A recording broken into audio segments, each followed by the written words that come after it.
Okay. And once again, I'm just gonna be speaking through essay, and my camera will be on my computer, so it might look kind of weird, but hopefully it's okay.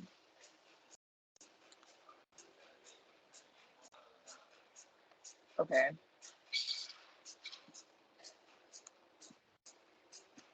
So today we're gonna talk about. Oh, can everyone see my screen? Actually,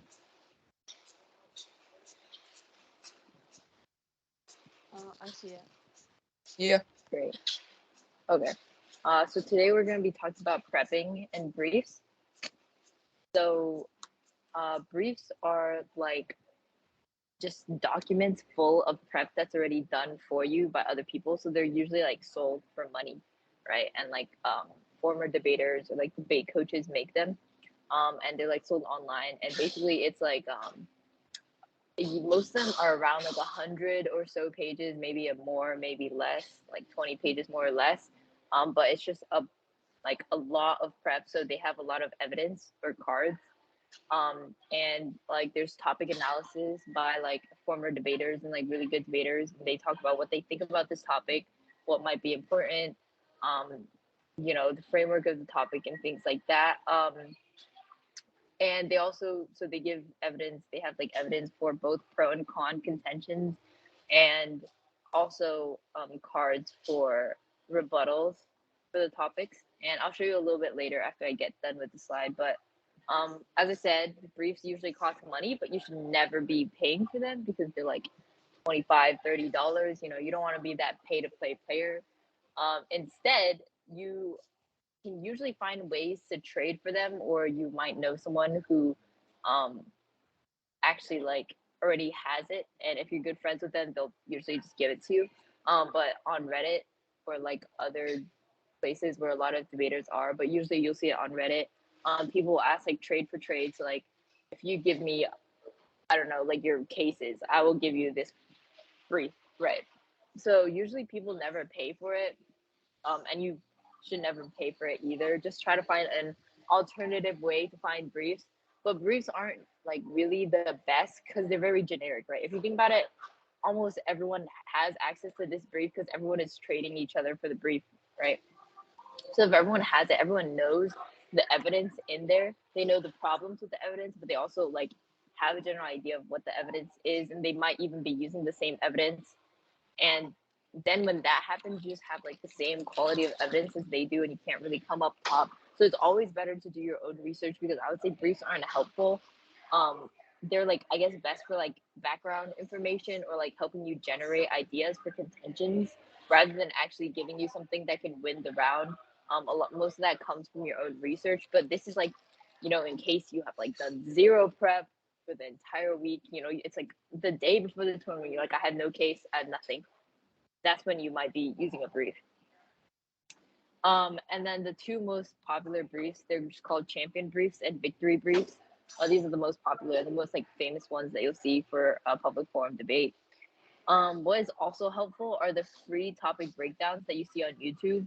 So there's a lot of, if you guys know, there's a lot of like summer debate camps that happen. Usually they're like 2 weeks long, so you just like debate all summer, and there's like lectures and things like that. Um, and there's like, in the past it used to be like very established. There's one called NDF, which is like probably the most famous public forum like debate camp, right? NDF. And more recently there's been smaller debate camps that have been like started by students, because in the past those are all managed by like coaches, but now like a lot of former debaters who have graduated and who are like really successful at debate, they got together and they're like, okay, we're going to create like, this debate program. So there's a lot of ones, like there's Delta Debate, Platinum Debate, Public Forum Academy. There's like a lot of different public forum debate camps, and if you follow these like camps on Instagram, what they'll do is, as like a marketing strategy, they'll put out like, oh, we have a sample, like we have a, they did a practice debate on this new topic, so you can go watch it for free. Or they did like a topic breakdown on this new topic, and you can also watch those for free. So that's always really helpful to give you like general ideas for contentions, because these more so talk about like the big ideas of the topics rather than giving you specific evidence, although they can include that. But they basically talk about how, they kind of give you a breakdown of the topic and you get ideas for the contentions that you can do. And then one good one that I like to use is Debate US. They have pretty good topic breakdowns. Like, they also give like pretty niche evidence that you probably would not see in general topic breakdown. So, you can go, example, YouTube.com. You can just search these up whenever you see on the topic. Usually, it will be released more close to the topic date, which might not be helpful because you generally want to have like your cases and your rebuttals done before your tournament and before the topic actually starts. Yeah, so you can search up like public forum debate topic breakdown, and then for whichever year you need, you just go like March 2022 or something like that, and you'll have a lot of these, right? So this one is by Champion Briefs, which is one of the briefs I was talking about. So they talk about like the topic and then like things like that, right? So you have like um and debate, oh sorry, I was talking about Debate Track. So Debate Track is also a pretty good one. That gives a lot of evidence. But yeah, you can just search these up and these like free online, so you never have to pay for these. Yeah, so does anyone have any questions about like briefs or um topic breakdowns?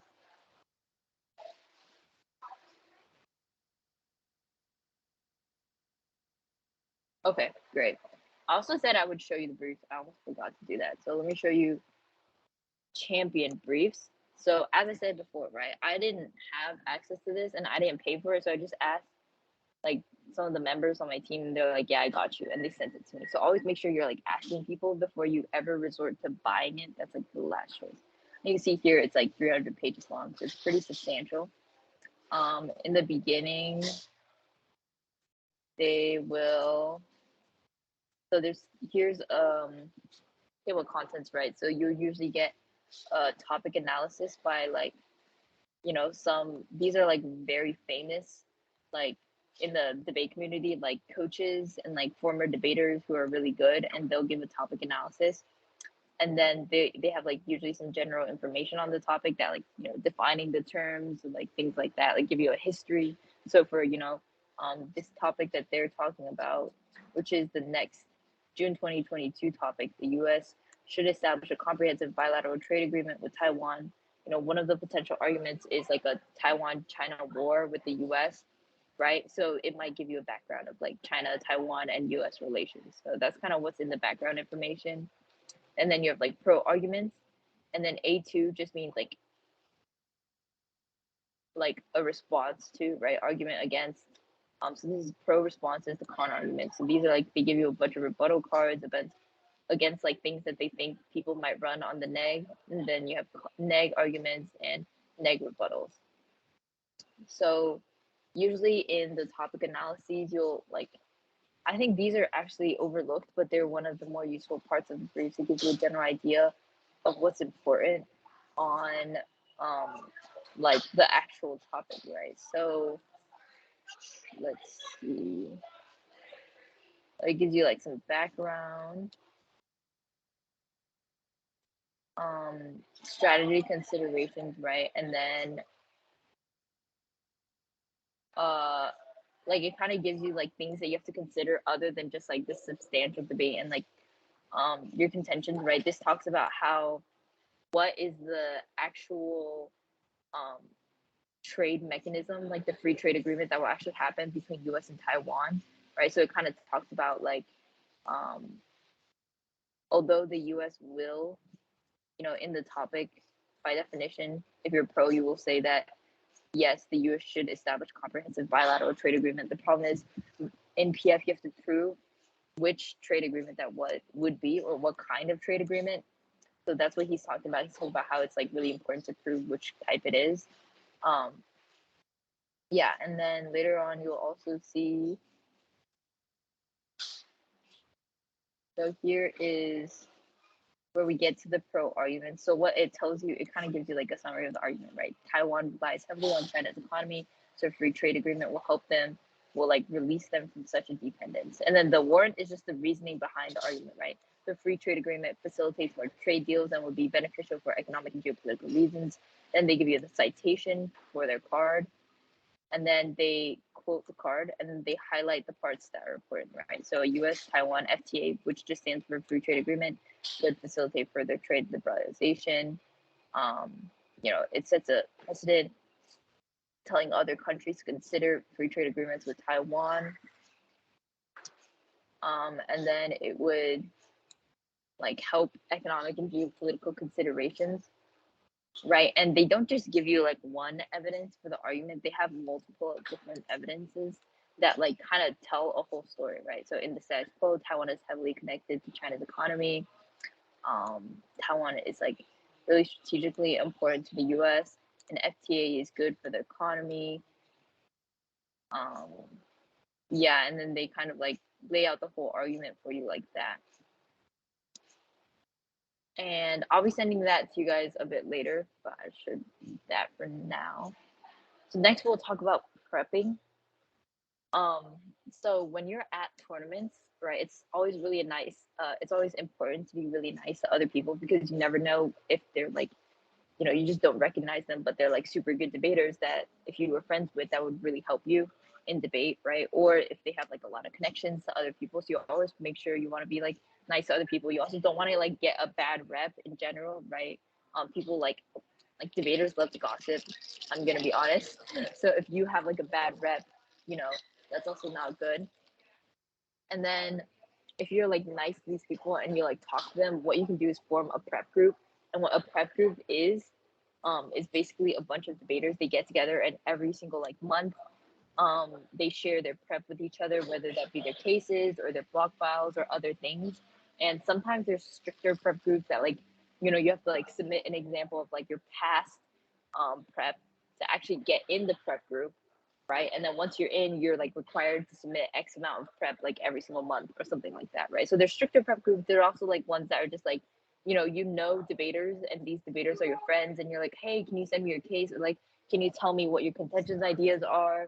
Because I'm kind of struggling. You can talk to them, or you can also, exchange cases. You're like, okay, I'll give you my case in exchange for your case, right? So this is always really good because especially if you have friends from different like states that are not in Washington, right? If you're competing at local tournaments, it won't matter if you give them your prep and they give you your prep because you'll never like go against each other, right? So there's no harm in running each other's arguments.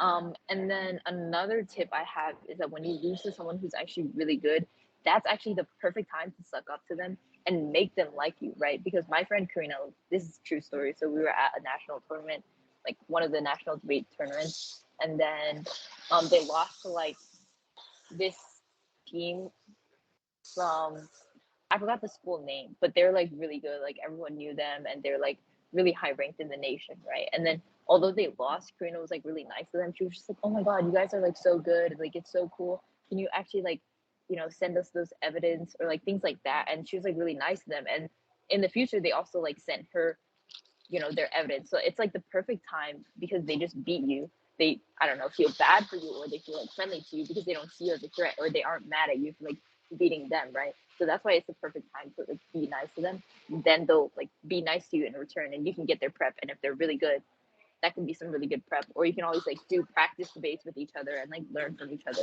So that's why yeah, just being nice to everyone in general is a really good tip. Especially being nice to someone who you lost to who is really good.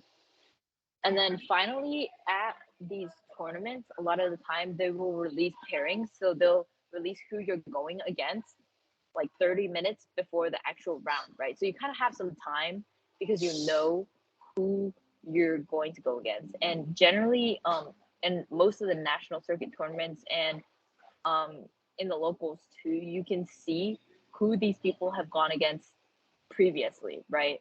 So if you look on like the tournament pairings, you can just search up like the team that you're going against, who have they gone against before, and then once you know who they've gone against before, you can DM those people like on Instagram or Messenger or I think those are the two major ones. I don't really know about like WhatsApp, but you can like search up their names because debate pairings they'll usually have each person's full names, right? And you can search up their names on Instagram and you can just ask them like, hey, can I get the flow for this? And they'll usually give it to you.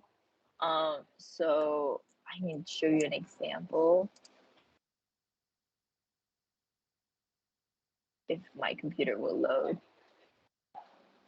Right. So right, this is the tournament of champions, and like let's say I'm Blake SC and I'm going against Campbell Hill. I can click on their name, and usually it will bring me to this, right? So it tells me exactly who they went against, and there's losses and there's wins, right? Generally, people who lost against the team usually are mad that they lost or didn't think that they should have lost, so they'll actually be really happy to tell you what this team's arguments are, right? So like the advantage, so what you want to do when you know who your opponents have gone against in the previous round is you want to get what your opponents are running on their case from these people, right? Because once you know what they're running, what their arguments are, you can kind of like prepare your rebuttals against that. If it's something completely new that you didn't heard about, that's the perfect time in those 30 minutes for you to actually research an argument against them, right? So I'm going against Campbell Hill LE. I see that they actually went against Newton South. I'm going to click this. It tells me their names, right? Watson, Rafa, and Natalie Jones. So then I would maybe like go to Messenger.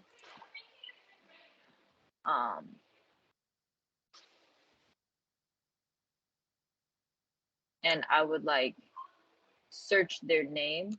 I just forgot their name, Watson, Rafa. So these won't always appear. So that's why I like search up. Oh, look, see, this guy did appear, but sometimes people don't appear. But what I would do is I would like message them, hey, I saw XYZ. I'm sure I've messaged other people before. I can show you guys an example.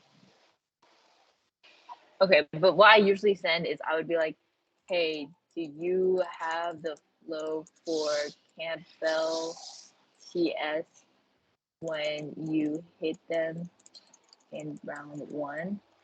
Can you send that? Thank you so much, right? So you can say that, and then sometimes they'll actually respond and they'll give you like a picture of their flow, like what they ran, or they'll like type it out for you, which can be really helpful in case they're running something that you've like some argument that you've never heard before or you've never like gone against before, which can be really helpful, right?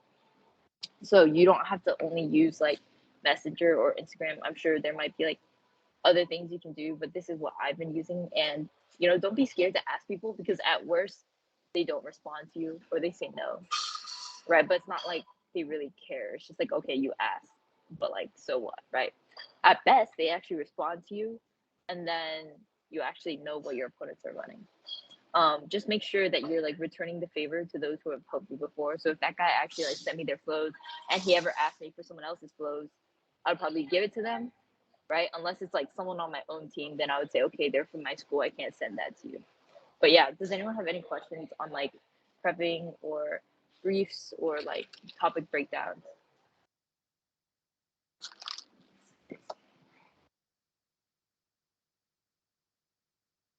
No questions? Okay. Um, then I'll give you an example, right? What I told you guys before, what are briefs useful for? They're useful for like either last minute prepping or getting a general breakdown on the topic, right? So I'll give you guys an example of me making a case in like 10 minutes with these cards from the brief. And then also have you guys do it for your homework too later, but let's just scoot this over here. This is lagging really hard. Yeah. Okay. We'll go to brief. So, does anyone remember what the 4 parts or 5 parts of an argument are? Or just, what are the major parts of an argument? Can someone tell me of a contention?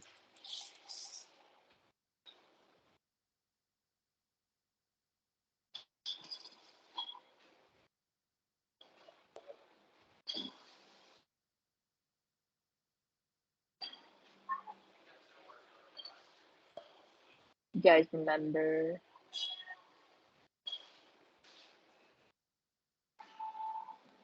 I'll give you a hint. One starts with the L.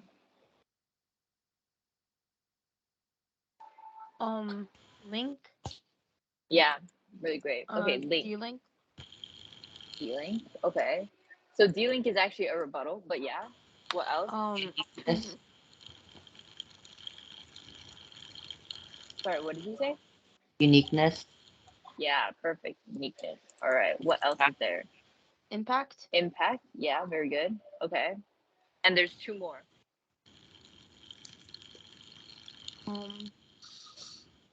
Probability. That's a way to weigh your impact. You can do that, Oh. but it doesn't have to be in your case. Okay, one starts with a W. Warrant. Yes, very good. Warrants. And then the last one also starts with the I.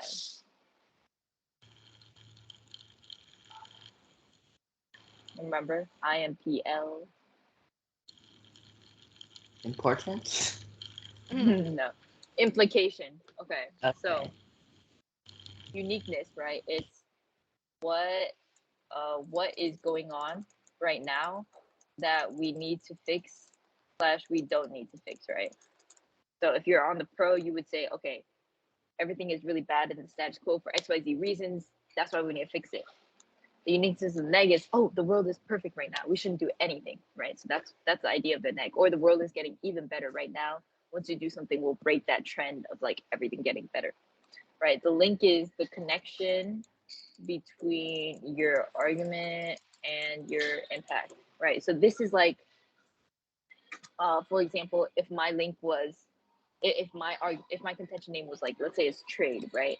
My link would be, okay, a free trade agreement decreases like taxes or like tariffs on imports, right? Which increases trade and trade overall uh, increases the economy by like XYZ%, which decreases poverty. So let's say this is poverty. So the link would be trade, I mean, free trade agreements increase trade, which increases GDP, right? And then the warrant is kind of like the deeper reasoning behind your link or behind the why your link connects to your impact, right? So warrant in this case could be GDP increases, decreases poverty by creating more jobs, which gives people incomes, right? So like when we're producing more, we're naturally going to have more jobs, and then once people get jobs, they can be listed on poverty because they're making money. And the impact is like decreased poverty, right? And then the implication is, so you always want to make sure that the implication goes onto a human. So in this case, poverty is a human impact. Let's say your impact was only like um let's say like the impact was war, right? Let's say the impact was like war. Okay, then you would really want to implicate like how many people does war kill, right? Or the impact is like climate change. Okay, so how many people does climate change kill slash hurt slash put in poverty a year, right? So that's like the human impact. So now I'm going to look through these cards and try to make a case really quickly. I'll try to do it in 10 minutes. I'm not really sure if I can. So I think I'll write a pro contention. And go ahead and look at this table of content. Okay, so looking through these, I'm thinking I'm gonna do a war contention, right? So I'm basically what I'm claiming is that a US Taiwan bilateral trade agreement will cause China to invade Taiwan, starting a US China war, right? That's my claim. So what do you guys think the uniqueness would be? What is bad that is going on right now?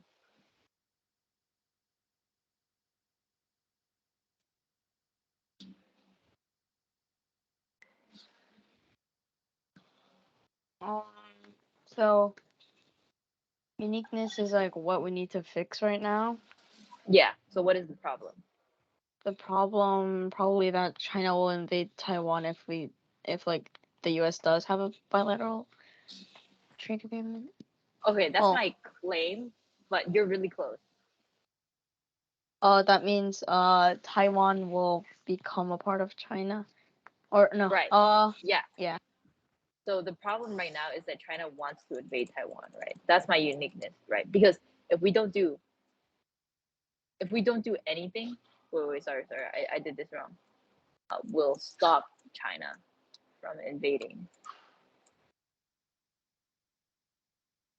Okay, yeah. So the problem right now is that China wants to invade Taiwan, right? That's the problem that we're trying to solve. Once we do this trade agreement, then we stop this. So I first have to prove that China wants to invade Taiwan slash wants to take it over, right?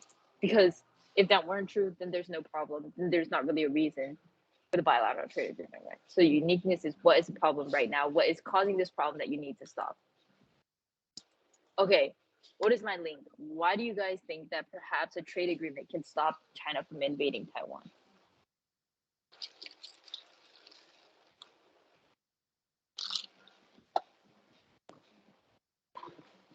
Because Taiwan could gain resources from it and defend itself.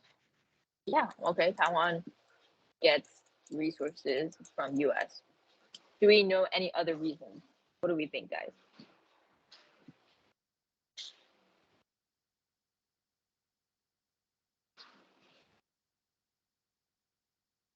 Okay, well, another thing is,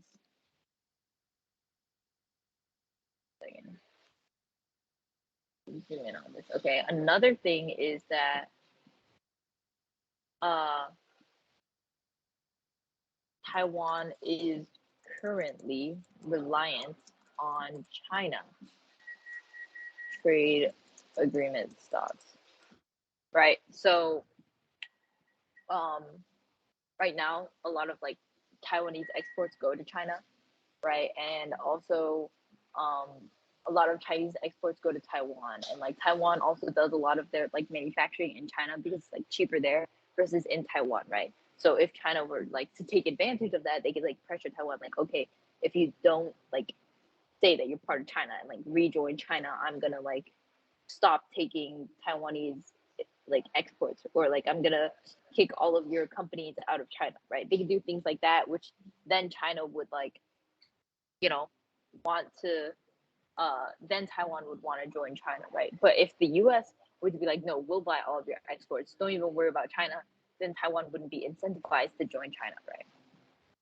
Another thing is that a trade agreement locks in the US, right? So like right now we don't have a lot of like links to Taiwan. There's not like a lot of reasons why we should really be caring about Taiwan.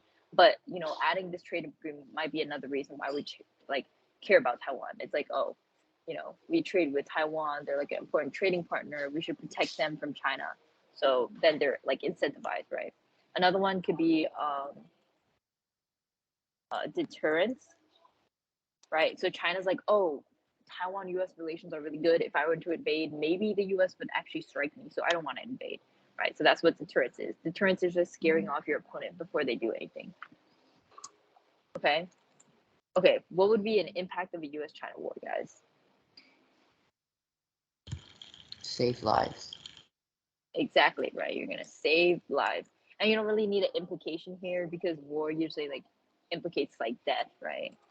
Implication is like death. It could even be poverty because war, you know, like puts a lot of people in hard places. So now knowing that these are kind of the links I want, I'm going to look at like these titles and kind of see where I could get this evidence, right? So uniqueness, China wants to invade Taiwan or wants to take it over. Okay, right here, China will attempt to reunify. What that means is just they're trying to like get back together with Taiwan. So that is page 75. I'm gonna go to 75.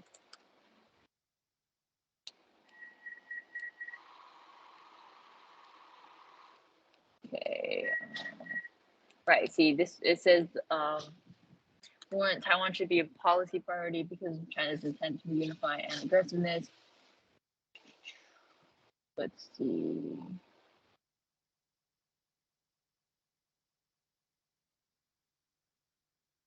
Okay, so this doesn't really say what I wanted to say. Oh, actually, it does. Yeah, so like right here, it's kind of the unhighlighted part, which is funny. But citing increased Chinese aggression, some experts and several members of the U.S. Congress have argued that Washington should explicitly say it would respond to any use of Chinese force against Taiwan. But this is like showing that there's Chinese aggression against Taiwan, but it's not really what I wanted to say. What I wanted to say is that China wants to invade Taiwan. Right? So let's just keep looking.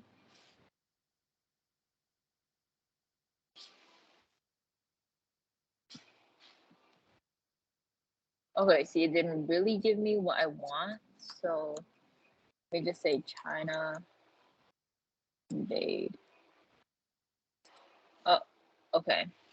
So we're going back to the drawing board. I haven't done this before, so this is like all in real time, guys. Let's see what else.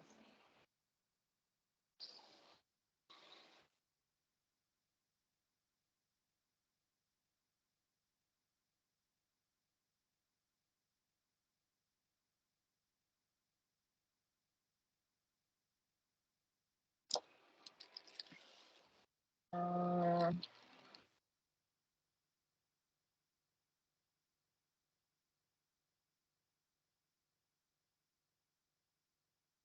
okay, I think if I keep scrolling, I'll probably find the card that I want.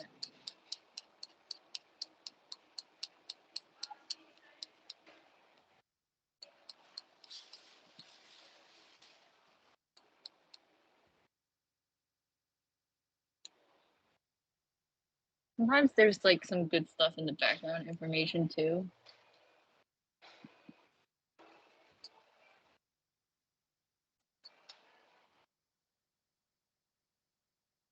Alright, so like this could be a good example, right?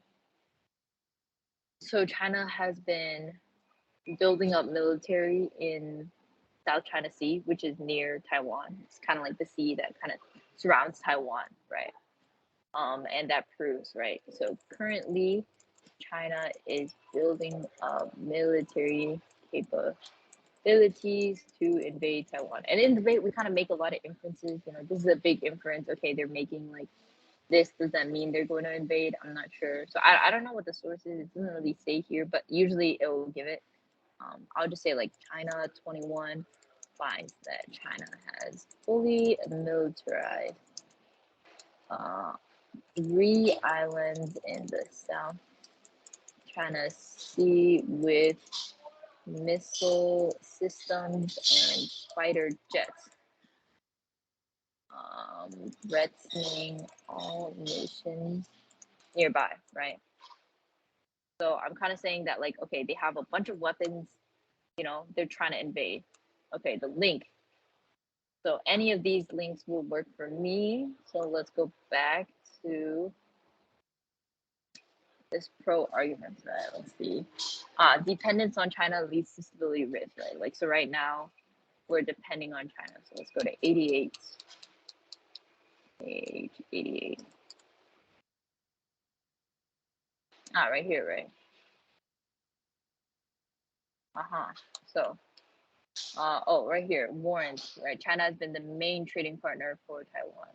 Oh, I did forget the warrant here, but warrants is that U.S. trade is alternative to Chinese trade.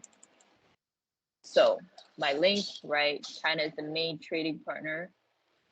So we right here, I would say CRS 06, right? CRS finds that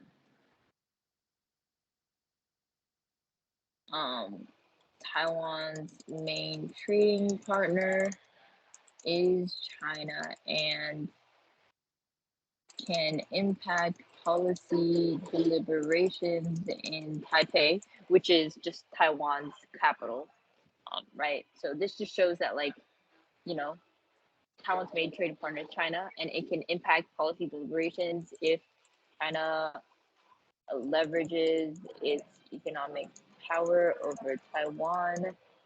Taiwan could be forced to join China. I'd probably need another piece of evidence, but this is like kind of good enough, right? So the warrant is the U.S. trade is an alternative.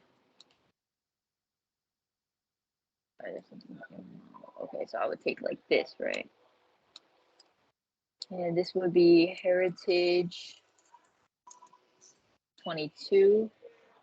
A U.S. Taiwan FTA would deepen Taiwan relations and provide an alternative to Chinese trade.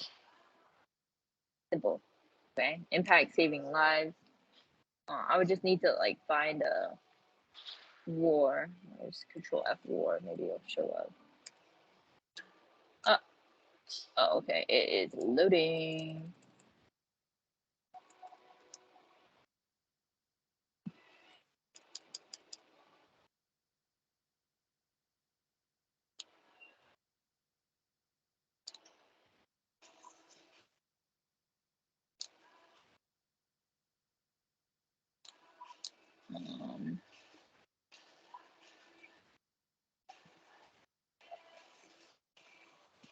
Let's see.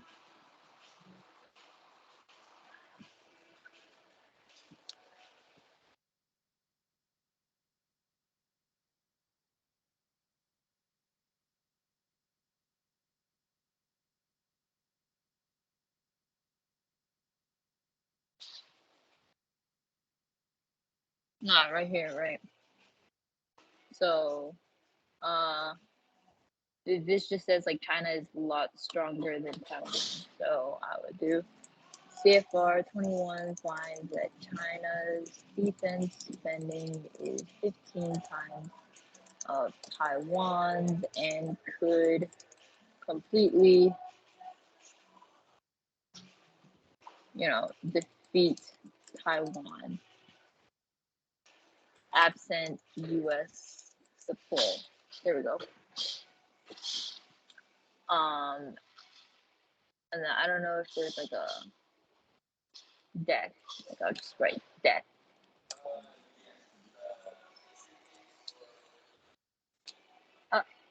There's no death. Okay. Lives.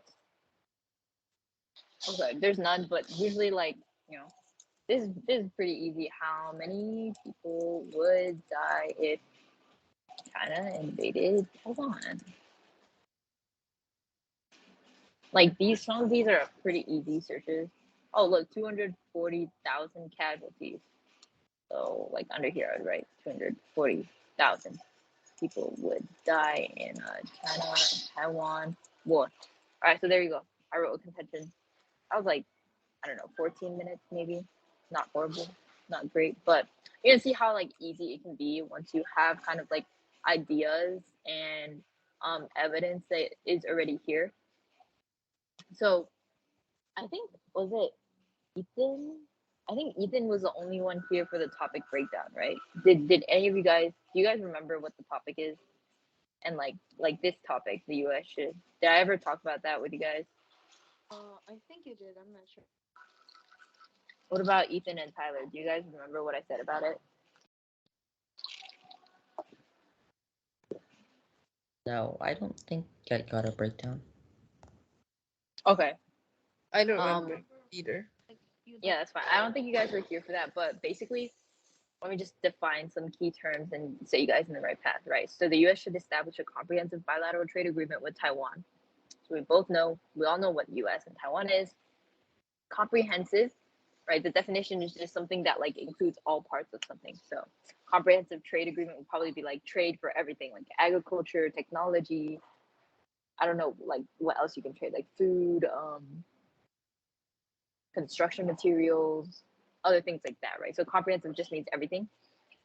Bilateral means two-way, so it means only between the U.S. and Taiwan. So it's not like U.S., Taiwan, China, a bunch of other countries. So it's just U.S. and Taiwan. Trade agreement, right? A trade agreement is just something that they agree on. sorry, I'm kind of like just defining what it kind of already says, but usually there's something called trade agreements come in a lot of different forms. Um, what you see a lot of the evidence referred to is free trade agreements, which basically lifts a lot of restrictions, like less tariffs on the imports from each other's countries.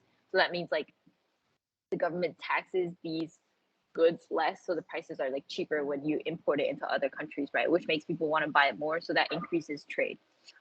Free trade agreements usually provide that, and they also talk about like, okay, sometimes there's deals where they like say specifically, oh, we'll buy like $100,000 worth of like XYZ, and they kind of like agree to that. There's also like, oh, we'll sign like exclusive agreements on like, like you're gonna sell us these like chips or like, computers, these special computers or technology.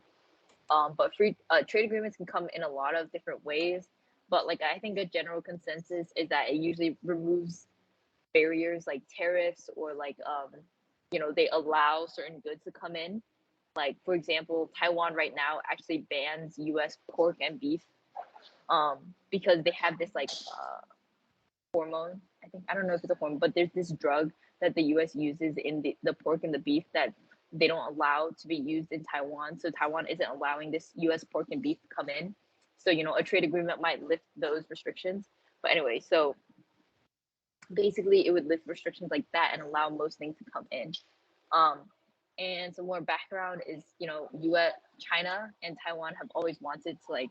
China has always wanted to reunite with Taiwan, but most Taiwanese people see themselves as like independent of China, um, and both think they are like the rightful original China because, uh, there's like this huge war in China. Basically, the communists and they were like the Democrats, and the communists eventually won, so the Democrats like escaped to Taiwan.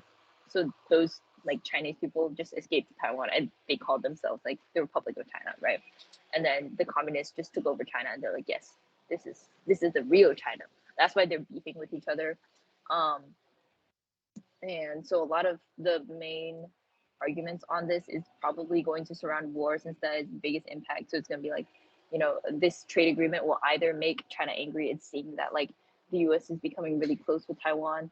China feels threatened about that. So they're going to um, like invade Taiwan first and like take them over, or they're going to like hurt trade with the US, right? They're going to like put tariffs on US imports, and then the US economy would be hurt by that. So one is like the trade makes China angry, so they either invade Taiwan, which kills a bunch of people, or they hurt trade with the U.S. The other thing is that as we talked about in the uniqueness, China actually wants to take over Taiwan right now. Only this trade deal would stop China from doing that because currently China has like a lot of economic leverage over Taiwan since they do trade so much, and China could force Taiwan to integrate itself into China, or China could actually invade Taiwan. As you can see, they're like making the military really powerful and things like that. So, they don't think that the US is really committed to Taiwan. But once we sign this trade agreement, we might talk about things like, China might see that the US is actually committed to Taiwan. So a lot of the arguments will be surrounded about war. The other major arguments that you're going to see is probably surrounded around the economy, like, so Taiwan is the most important manufacturers of like semiconductors. They make like most of the semiconductors in the world, and like computer chips and like things like that, right? So a lot of like high importance technology to the US and to US companies. So the US might want to like protect that trade by establishing this trade agreement, or trade. When you have trade agreements, generally the GDPs of both countries increase. The economy gets better because everyone's like trading more. There's no like tariffs and people buying more from each other, which generally increases the economy. It lifts people out of poverty. So these are the general arguments. Does anyone have like any questions on this topic or anything they're kind of confused about regarding US, China, or Taiwan?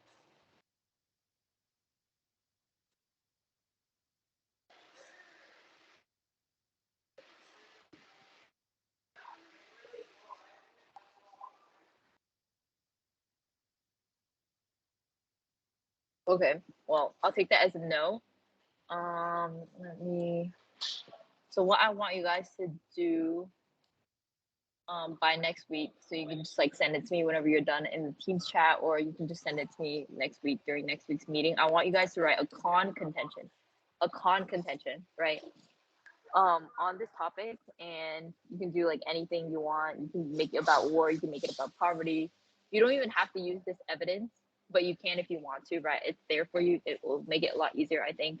You can find your own evidence if it's too hard to use this, but I want you to write one contention, and I want you to make sure you're going to label the uniqueness, the link, the warrant, and the impact. And the implication may, like, if you impact the war and people dying, you don't really need the implication. But if you impacted just like the GDP increasing, you need the implication of GDP increasing decreases people in poverty. And sometimes you might confuse the link and the warrant, but try your best to like kind of separate it and see what you can do. But I do need to see at least the uniqueness, link, and the impact. Okay. So does anyone have any questions on what you're supposed to be doing?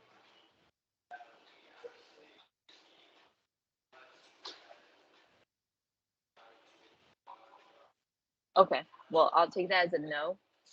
You can always like send me a Teams chat if you do have any questions, and then I'll email this to you guys. But I will also put it in the Teams chat, so you can just download this and you can look at the topic and make a contention. Wait, this All is right. also recorded, right? So we can see it whenever we want. Yeah. I recorded it, so you can go back in the